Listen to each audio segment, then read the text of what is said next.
भारत ने breaking news दी है कि बांग्लादेश की तमाम मौजूदा सूरत हाल का जिम्मेदार पाकिस्तान यानी ISI है और बांग्लादेश में हसीना वाजिद के इक़्तिदार के खात्मे के बाद की सूरत हाल कैसी है और ये नौजवान तहरीक की इब्तिदा कैसे हुई और ये कैसे इतनी मजबूत हुई कि इसने हसीना वाजिद का तख्ता ही पलट दिया। हालिया वाक़यात और उनके पीछे की वजूहात पर बात करेंगे, खुसूसन बांग्लादेश कैसे जुदा हुआ और इनमें एक कलीदी किरदार किन शख्सियात का था और बांग्लादेशी अवाम के जज्बात और भारत के खिलाफ गम गुस्से पर तवज्जो देंगे। सबसे पहले हम कुछ मुख्तसर अंदाज में बात करते हैं कि बांग्लादेश 1971 में पाकिस्तान से अलग कैसे हुआ और इनमें किन शख्सियात का कलीदी किरदार था। बांग्लादेश को पाकिस्तान से जुदा करने में मुतअद्दिद शख्सियात और अवामिल का किरदार था। इनमें सियासी, फौजी और बैनुल अक़वामी शख्सियात शामिल थीं जिन्होंने मुख्तलिफ अदवार में अपनी सरगर्मियों और फैसलों के जरिए इस अलहदगी की राह हमवार की। कुछ कलीदी शख्सियात का नाम पेश करता हूँ।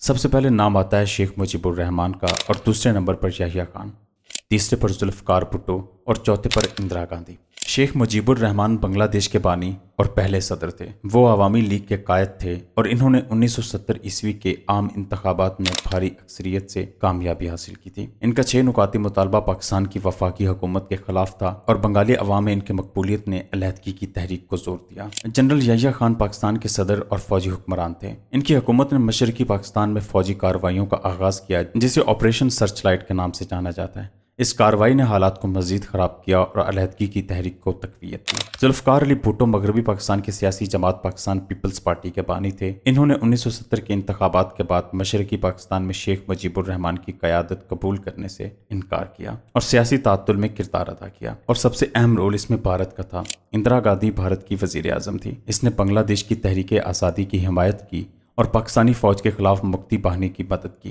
भारत ने 1971 की जंग में बांग्लादेश की फौजी मदद की जिसके नतीजे में पाकिस्तान को शिकस्त हुई और बांग्लादेश आज़ाद हुआ। अगर आप इस मौजू पर तफसीली वीडियो चाहते हैं तो कमेंट सेक्शन में हमें अपनी राय से ज़रूर आगाह करें कि पाकिस्तान की शिकस्त के पीछे कौन सी वजूहात शामिल थीं। अब चलते हैं हम अपने असल मौजू की जानिब। बांग्लादेश में हसीना वाजिद की हुकूमत के खिलाफ अवामी नाराज़गी तवील अरसे से बढ़ रही थी। हुकूमत की करप्शन, बेरोजगारी और इंसानी हकूक़ की खिलाफ वर्जियों और अपने मनपसंद लोगों को नवाजना, मतलब ये कि जिन लोगों ने बांग्लादेश बनाने के लिए शेख मुजीबुर रहमान का साथ दिया था उनके ख़ानदानों के लिए खसूसन हमदर्दी जैसे इक़दामात ने अवाम के सब्र का पैमाना लबरेज कर दिया। नौजवान नस्ल जो कि सबसे ज़्यादा मुतासर हो रही थी, इसने सूरत हाल के खिलाफ आवाज़ उठाने का फैसला किया। नौजवान तहरीक की इब्तिदा सोशल मीडिया पर होने वाली एहतजाजी मुहिमात से हुई। यूनिवर्सिटियों और कॉलेजों के तलबा ने हुकूमती पॉलिसियों के खिलाफ एहतजाजी मुजाहिरे किए।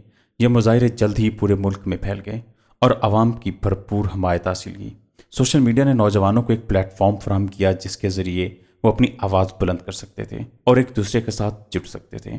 यूनिवर्सिटी और कॉलेजों ने तहरीक का मरकज़ बनने का किरदार अदा किया। तुलबा ने यहाँ से तहरीक का आगाज़ किया और उसे पूरे मुल्क में फैला दिया। अवाम की भरपूर हमायत ने तहरीक को मजबूत बनाया। अवाम ने नौजवानों के साथ मिलकर हुकूमत के खिलाफ एहतजाज किया और हसीना वाजिद के इस्तीफ़े का मुतालबा किया। बहुत से वाक़यात में पुरअमन मुजाहिरीन पर सिक्योरिटी फोर्सेस की जानिब से लाठी चार्ज और आंसू गैस का इस्तेमाल किया गया।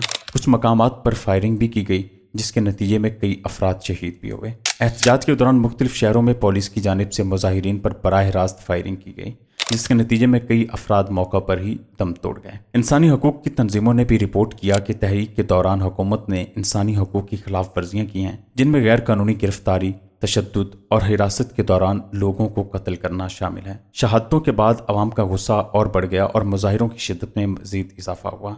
लोगों ने शहदा की याद में जलसे और जुलूस निकाले, इनके हक में नारे लगाए और हुकूमत के खिलाफ अपने गम और गुस्से का इजहार किया।